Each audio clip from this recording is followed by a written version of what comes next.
Okay, hello everyone. Today I'm going to talk about Jeremy Rifkin's book, The Green New Deal. And initially I picked this book up thinking, okay, this is going to be good. I'm going to learn something about the Green New Deal, which seems like a promising plan to realistically tackle and confront many of the problems and issues posed by climate change. So I thought this would be a really practical guide for me and maybe a good way to end the class that I'm teaching now and that this video lecture is a part of, looking at the politics and economics of climate change. However, after reading the book, it didn't really live up to my expectations, I guess. And so what I originally intended to be a kind of a summary of the book's main arguments has turned into more of a critique of the book's arguments instead. But I'm going to go through the book anyway and talk about each of the arguments and evidence examples that Rifkin lays out in each of the chapters, kind of provide some commentary on each of those, and then give my overall thoughts and impressions on the book. Okay, so as I said, title of the book is The Green New Deal, and subtitle, Why the Fossil Fuel Civilization Will Collapse by 2028 and the Bold Economic Plan to Save Life on Earth. And I also just want to point out that the Green New Deal, this term, as Rifkin points out, has been thrown around since maybe 2007, about in the EU first, and then by the UN, and then it was later picked up like almost a decade later by U.S. senators like Alexandria Ocasio-Cortez and others who tried to pass some Green New Deal legislation in the U.S. And the term the New Deal, this comes from U.S. politics and in the 1930s, mobilizing federal resources to upgrade the U.S. Infrastructure. So it's kind of borrowing from that historical notion. Okay, so basically Rifkin's main argument, I guess, is that he says that the death of the fossil fuel industry is imminent. In the subtitle of the book, he's already stated 2028 is going to be the year for that. And this is going to cause a huge shift in global capitalism, he says. But as I'm going to point out later, this sounds really radical, but what he eventually ends up arguing for is actually the complete opposite, to save capitalism through establishing a new kind of, quote, what he calls social capitalism. And this is where I have some major problems with the book.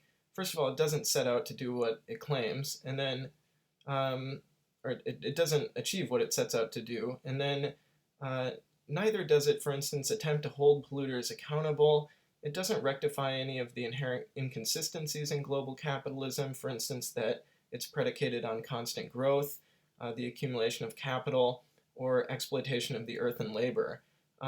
Instead, what Rifkin is actually arguing for is a way that we can continue this constant growth and continue consuming and going about our lifestyles without making any radical changes. And this is my biggest problem with the book. It seems like it's more oriented, to CEOs of giant corps to try to convince them to get behind this shift to renewables. And so that's why I think perhaps a better title for this book would be How to Profit from Renewables, or something like that. Also, by the way, just an aside, I want to apologize for this really boring design of my PowerPoint. I had to hastily throw this together to prepare for a class, so apologies on that. But hopefully the contents of it are okay. Probably some spelling errors. Um, as I said, anyway, in the introduction, he gets into the basic argument, and I'm summarizing this here, but I think it goes something like this. The death of the fossil fuel industry and plummeting costs of renewables are going to lead to a carbon bubble, trillions of dollars in stranded assets, but corporations and governments can prepare for this, and they can even use it as an opportunity to democratize energy, to reduce marginal costs of energy production to near zero, and also to have a near carbon zero economy leading to or coinciding with what he calls a third industrial revolution. And apparently he's written a book with this in the title, Third Industrial Revolution, which he thinks is coming or is already underway. I'm not so sure about this, but he says this industrial revolution is basically made up of like big data, smart cities, all this kind of, quote, smart something or other. And he says these shifts are already underway. And he talks more about the third industrial revolution in chapter 1. And as I said, it includes also the Internet of Things, big data, smart cities, and all of these things. And he thinks these are like increasing effectiveness and increasing productivity and reducing the overhead costs, and especially in terms of energy, solar, like potentially it's quote, I guess, free kind of, so that he thinks this will lower the marginal cost of producing many things, not just energy, but energy specifically, and thus forcing a fundamental change in the capitalist system. And then he says, in the new economic system now emerging, ownership gives way to access, and sellers and buyers and markets are replaced, in part by providers and users and networks. And ideally, I'd have a quote here, but I'm working from the EPUB version of the book, which messes up page numbers all the time. So anyway, all of these align with the chapter that I'm talking about anyway. And then he says the price of produced goods is going to drop so low that they're basically going to be distributed for nearly free. And as an example of this, he cites, for instance, the sharing economy, or which anyone can access with just a smartphone. And he also refers to this as the emerging circular economy of like reusing things, I guess. And then he says, he makes these like ridiculously bold claims. I'm sorry, but he says the first new economic system, this is going to be the first new economic system to enter onto the world stage since capitalism and socialism. I don't even know where to begin with that quote. Like, obviously that's not going to happen. And this one man himself is not laying out an entire new economic mode of relations between people. I'm very skeptical of this, obviously. It's just way too over the top. But, and then he also says, that all of this is going to be great, like the Internet of Things and Third Industrial Revolution. It's going to be awesome, and it's going to help people. It'll put people to work building smart grids, infrastructure, and the TRI, it's also going to increase productivity and aggregate energy efficiency to 60%, whatever that means. And so basically already reading this first chapter, this sounds like more like capitalism 2.0 than a new kind of mode of social relations. And then just another aside, which I'm going to come back to later, he seems to see technology as constitutive of human social relations. Now, this is a debatable point. Does technology, does that fundamentally change human social relations, or do human social relations determine the type of technology that is produced? I don't know. This is an ongoing argument, but he kind of contradicts himself on this point later, which I'm going to come back to. And then overall then, I'm going to admit, I'm not an economist. I'm an historian, but even from just this book is intended for a general audience, and as a general reader, I've already got some major questions floating around in my head. First, the idea that costs can be reduced to near zero is highly questionable, because obviously producers can't give products away for free. They're not going to make any money or profit off that. So if that actually happened, yes, that would mean perhaps the end of capitalism and be like decommodifying things. But as it goes on, it's clearly that's not what he's talking about in the book. And then this notion of increased productivity also does not sound like a better future for workers at all. But nevertheless, he says this is just going to bring a lot of power to the people. It's going to really democratize things, and it's going to be awesome. And like I said, falling costs, wind and solar, death of fossil fuel industry, trillions of dollars stranded assets. And companies and nations are going to lose big time money if they don't get out now. But he praises big ICT corps like Apple and Google for having the foresight, I guess, to see this, to predict this, and he says they're leading the way. They're decoupling from fossil fuels, and so is the EU and China, and they're really making a shift in their economies to renewables. And then he says that also part of his idea is like this decentralized national smart grid of feed-in tariffs where people can produce their own renewables and sell it back to the market. And this is going to lead to a power to the people, he says, this is a quote, right? And also the democratization of energy. He cites smartphones as an example of a commodity where this was the case. Computers, which is basically what a smartphone is, used to be prohibitively expensive, but now everybody has them. I mean, obviously, though, there's already some problems with this example. Smartphones aren't free, even though everybody has them. And yeah, okay, everybody has smartphones, but does that mean we live in a more a greater democracy? I'm very skeptical of this. It would be very easy to argue that it's just easier for private corporations to exercise more control over our lives and monitor us more closely. So this is what I'm just going to state right from the beginning then. The problems, falling costs don't lead to greater democratization and decentralization. I think it's very easy to present this counter-argument.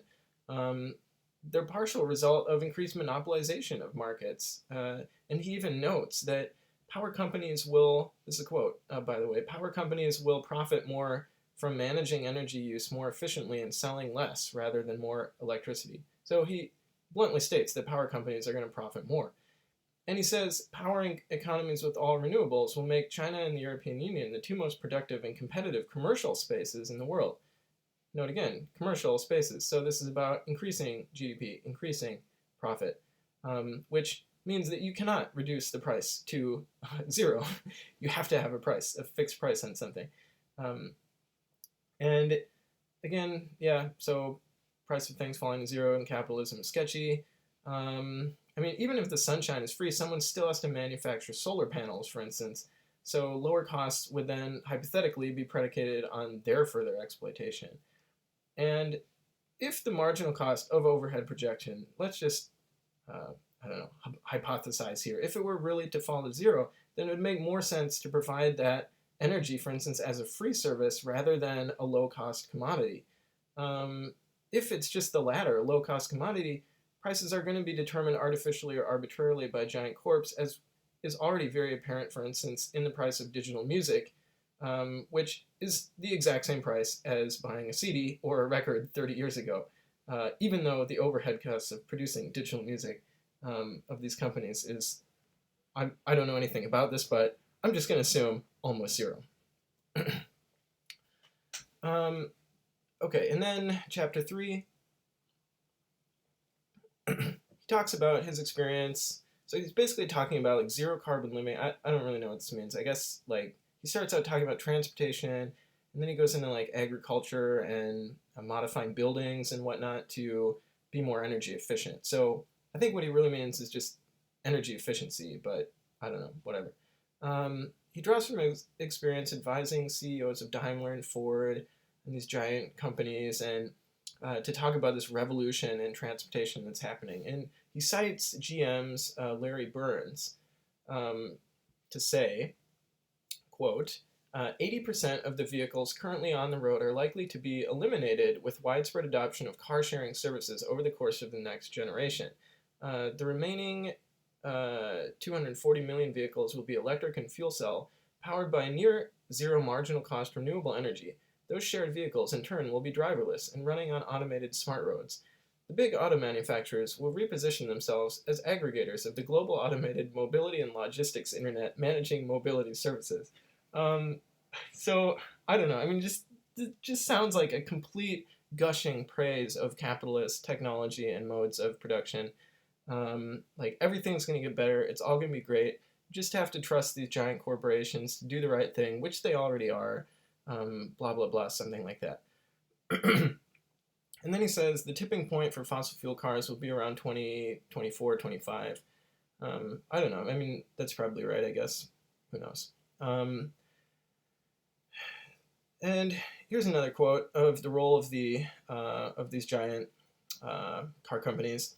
Provider user transportation in autonomous vehicles operating with near zero marginal cost human labor. I mean, near zero marginal cost human labor. That doesn't even make any sense. Like, you can't have zero cost human labor unless you're like literally exploiting somebody or it's slavery. And powered by near zero marginal cost solar and wind electricity, plunges the cost of providing mobility while simultaneously allowing the provider to commodify the time passengers spend in the vehicle by offering various types of entertainment and commercial purposes via the internet, similar to the offerings from airlines in long distance air travel. Well, this just sounds really crappy, to be honest. Like, I mean, everywhere you go, you're on a train, you're surrounded by ads and stuff like that. Air travel, also, I mean, that's prohibitively expensive for some people, even though it's completely commodified and there's tons of ads and like all kinds of purchases you can make on the internet when you're riding the plane. So I don't know. I honestly, I don't. It just seems ridiculous to me. But also, it should be noted that anyway, Rifkin is really huge on this idea of the zero marginal cost society, which he wrote a book about, and that book inspired the CEO of Hire, the Hire company, to quote re-envision buildings as smart distributed nodes that could aggregate in social platforms to enrich family life and commerce. It sounds like a line from a commercial, you know, like I mean, Hire, you know, accessing every single aspect of a family's life through the Internet of Things, and like you're always feeding your data to Hire or some other giant corporation at zero marginal cost. But it's not zero marginal cost if you're giving them literally everything, all the information about your life too, by the way. Big data flowing across their value chains, and in doing so, increase their aggregate efficiency and reduce their marginal cost and ecological footprint in the managing and powering of farms. So he's talking about agriculture here in this quote. And in the processing and transporting of food, taking the food industry out of the chemical era and into an ecological era mediated by smart digital interconnectivity. So, I don't know. In chapter 4, he talks about this tipping point, which is going to happen. Tipping point meaning there's going to be a huge economic shock from the death of the fossil fuel industry. We can prevent this, he says, by decoupling early. And the tipping point, he says, is going to come at when 14% of global electricity is provided by wind or solar. He cites a lot of studies here. I mean, this seems quite reasonable and quite accurate, I guess. He notes there are some contingencies of growing rate of energy demand and the rate of solar PV cell production, but nonetheless calculates peak fossil fuel use at 2023, and data is based off Carbon Tracker Initiative, so probably it's pretty accurate.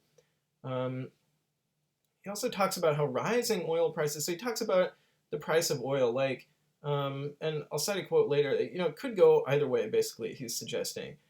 Could go really low as oil companies try to sell off what's going to be stranded assets and produce more, or it could go the other way, and rising oil prices, that would also not be good, because as we found out in this 2007-2008 oil bubble, because of the petrodollar system and the connection of oil as a key commodity in a web of commodities, if the price of oil rises, other key staple commodities are going to rise as well. But let's see. Talks about zero marginal cost and goes on. And then, let's see. In the EU, the EU already reached 14% tipping point, leaving stranded fossil fuel assets. I'm not sure where I pulled this quote from, but basically he says all of this is like, it's not just because this isn't happening because governments are deciding something or making legislation. He says instead, rather, it's because the marketplace has already determined the outcome of the process, with solar and wind technology becoming ever cheaper on a steep curve, now followed by the falling cost of batteries. So he's talking basically about the invisible hand of the quote, invisible hand of the market, that just leave things to the market, it'll take care of things, etc. like this. And then he says, well, how are some power companies in America especially reacting to this? And he kind of contradicts his own thesis here. He says, I regularly meet with energy companies and power and electricity companies in Europe, Asia, and the Americas. They know. They see the numbers. They do the math. They watch what's happening in Europe and China. Yet they continue pushing forward a 40-year infrastructure built out of gas pipelines across continents and installing numerous gas-fired power plants, upping the tally of global warming emissions and future stranded assets. So he says they're actually not doing anything. They're doing the opposite of what he says they should be doing, which is just trying to extract as much fossil fuels from, what they're really doing is trying to extract as much fossil fuels as they can in the shortest amount of time, because they know it's going to be a stranded asset, and sell it all off really quick and burn it all up and make as much money as they can in the short term, is what he says. He admits this is what they're doing, even though this basically entirely contradicts like his entire thesis about how if we just leave this to the market, it's going to take care of itself. And yeah, I'll skip over the last quote. On to chapter 5, Waking the Giant. And now he starts to get into like his solutions, how he's going to fund the Green New Deal, how it's going to work, and all of this. So this is a bit more speculative, but he does draw on his knowledge as an economist, to try to make this sound quite convincing. It's got a lot of data and stuff to back it up. So he says that much of the money for funding the Green New Deal is going to come from worker pension funds. And it's not totally clear on this. He says global, but he seems to be talking about the US mostly here, because I will just say in the case of Japan, where I live, pension is a huge problem because of declining birth rates and less people paying into it and supporting an ever aging and graying population, meaning that there are not very many pension funds. So I don't know. I don't think he's really thought this through on a global level, to be honest. But he says anyway, somehow this flips Marx's thesis upside down. He's not clear on what Marx's thesis is anyway, but he's clearly like making an attack against Karl Marx here, which I think is kind of unwarranted. And he says, quote, and this is a long quote, but I have to read all this because, well, you'll see for yourself. Karl Marx would never have envisioned a 21st century reality where the workers of the world are the primary owners of global investment capital via their public and private pension funds. It might come as a revelation that pension funds were the largest pool of investment capital in the world by 2017 at $41.3 trillion. The sheer economic clout that this $41.3 trillion represents, if fully embraced and controlled by the millions of individual capitalists that make up this cohort, could lead to a fundamental realignment in the relationship between the global workforce and the economic institutions that govern the international economic order. So, to turn Marx on his head, imagine the workers of the world uniting as an army of little capitalists, without firing a shot, without a class struggle, without strikes, rebellion, or revolution. The tables have turned, at least on paper, with the reality that these millions of workers are the primary capitalist class today. This is his vision, essentially, to turn us all into an army of little capitalists, which he says turns Marx on his head, but the fact that he is admitting that there is a capitalist class does not turn Marx on his head at all. It just basically admits that Marx was right.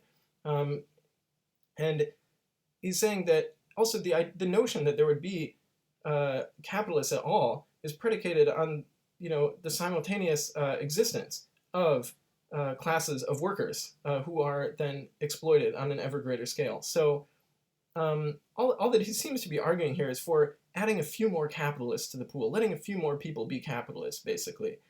But he doesn't talk at all about who's going to lose out of that, because you can't turn literally everyone on the planet into a capitalist. But he says it's going to happen also then without a class struggle, without strikes, rebellion, or revolution.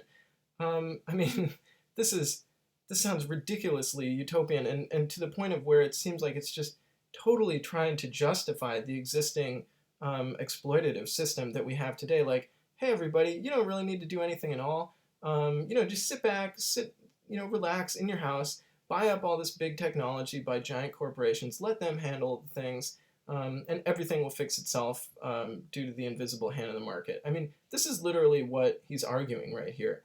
I don't know if this book has, by the way, any green or progressive credentials. I thought it did when I picked it up, and that's why I was reading it, but just this quote right here should dispel, any kind of notion in people's mind, if there is one, of this book as in any way being the slightest, in the slightest progressive or a green at all. And yeah, so enough on that. Chapter 6 and 7, this is where he lays out his most specific arguments of how to enact his version of a Green New Deal. The dramatic move on the part of public and private pension funds to pull billions of dollars of their investments from the fossil fuel sector and related industries and reinvest them in the smart green economy marks the coming of age of social capitalism, quote, he says. So again, he said in the beginning, this is going to really lead to a fundamental shift in capitalist social relations, but in the end, all he's arguing for is savings capitalism, basically, is a new form of social capitalism, by which he means it's more socially responsible, responsible investing that will enhance the bottom line. This is capitalism, essentially, right? To do this, all we would need to do to achieve the third industrial revolution is to increase the portion of the GDP going to infrastructure from 3 to 3.5%. And he does, quote some highly convincing statistics here, and I think that the US should do these things, obviously. But, for instance, the total federal budget, the total federal budget then coming from the US to fund the Green New Deal or the Third Industrial Revolution, whatever, for 10 years is $1.15 trillion. Sounds like a lot, but as he says, this is not much more than the Pentagon's annual budget. So achievable, it seems. Much of this would be borne by states with the initial capital provided by federal government, and notes, again, that this would be predicated on continued GDP growth, so it's not talking about degrowth, it's not talking about consuming less, etc. It has the explicit purpose of increasing GDP growth, which he says over and over again, and I quote, "When all is said and done, let's not forget that all these infrastructure improvements will add $3 to the US GDP for every dollar invested and create millions of new jobs." Okay, so how do we fund this then? And he cites some examples of what could be done. For instance, a tax on the super rich. This is frequently, thrown out there like, hey, these people don't pay any money, let's tax them more. Even Bill Gates and Warren Buffett have admitted that this would be a good idea. Or we could decrease the defense budget or enact more carbon taxes, etc. These seem like pretty good ideas to me, actually. But, he says, in fact, he implicitly argues that we should not really do these things because he has a different solution. And his solution is this, basically. One, to set up, or the government would provide the initial funds to set up peer assemblies of local business leaders and government admins. These assemblies and states would then set up local green banks, which are financed mainly by, I'm not totally clear on this, but perhaps workers' pensions. The green banks, or maybe, I don't know, perhaps he's also talking about just printing more money here and quantitative easing, I have no idea. The green banks fund the Energy Service Company, or ESCO. These are private enterprises which are contracted by municipalities to actually build and operate the infrastructure. So these companies exist. These would be any kind of giant corporation that the government basically contracts out to conduct a service, to build an infrastructure. They secure, quote, performance contracts during which they finance projects, and then they're rewarded profits based on their efficiency and or rewarded for responsible or environmentally friendly production. What he seems to be talking about, though, is efficiency. So, and I don't know how he calculates these costs of how they're going to achieve profits, but I have an idea, which I'll touch on later. These are tax-exempt corps because they're government-funded and contract, and he says this would be a new breed of capitalism. So again, this is really what he's aiming for here. He doesn't get into it until the end of the book, though. So my concluding thoughts on this, and this really connects especially to the previous slide.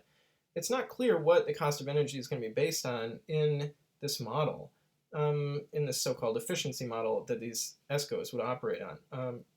I don't know, I have an idea. Is it like based on calculated cost of what it would have cost to use less efficient fossil fuels, and then the cost of the actual cost of production is like subtracted from that, and then they're recorded the remainder as a profit or something? I have no idea. Or is it the assumed cost of what it would cost the government to operate it? I don't know. This is not clear to me. But hey, I'm not an economist. I'm a general reader. I did not get this from the book, though. After reading it, this is still a question mark for me. And then, as I said, what it seems he's proposing is a way to save the capitalist mode of production and profit generation for private companies. Probably, I would assume, because, as he's already spelled out in the book, these corps know they're going to be facing huge losses and financial shock from the collapse of the fossil fuel industry and having invested all of this money in it. So securing government loans, basically, would be a great thing for them, to then take over all of this infrastructure, which they're going to supposedly then be rewarded like efficiency credits for. So the whole thing then would seem also less monetized, but it's all funded by bonds, loans, revenue, pension, whatnot. And all of these are based on the assumed or actual profits of human labor. So that's a problem, I think. Also, the idea that this would lead to a near zero carbon footprint never addresses the problem of the capitalist model, which is based on continued growth, the accumulation of capital through production and consumption. He never once talks about production.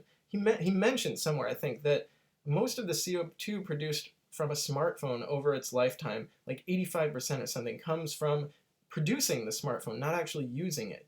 And that's where all of our CO2 emissions come from. It's production. But he doesn't address this at all. And then this is predicated on stripping more of the Earth's resources and exploiting labor. I'm also a little bit skeptical of this idea of green banks. I don't know much about this, but just my feeling, my thought is that, he says they're going to help poor countries out of poverty, but this sounds a lot like the IMF or banks of other global north nations, which are already operating in poor countries and just making them, providing all of these low interest loans, but then like making them indebted in perpetuity. Yeah, so that's basically it. That's my long spiel review about Jeremy Rifkin's The Green New Deal. What can I say? I thought I was going to really like it, and then I read it, and I didn't, so I had to make this PowerPoint that came to these conclusions that was much different than what I thought it would be. But anyway, I hope, nonetheless, this review was informative, in the least in that it accurately, or I tried to as best as possible, accurately convey what Rifkin's main arguments are, how he plans to enact his version of the Green New Deal, and then I provided some of my own criticisms of it. Someone more knowledgeable about political economy could probably, even add a lot more depth to their understanding, but also their criticisms of the book. And hopefully that can help us improve, in how we respond to climate change and actually develop more meaningful solutions. So thanks a lot for listening, and yeah, I will end here.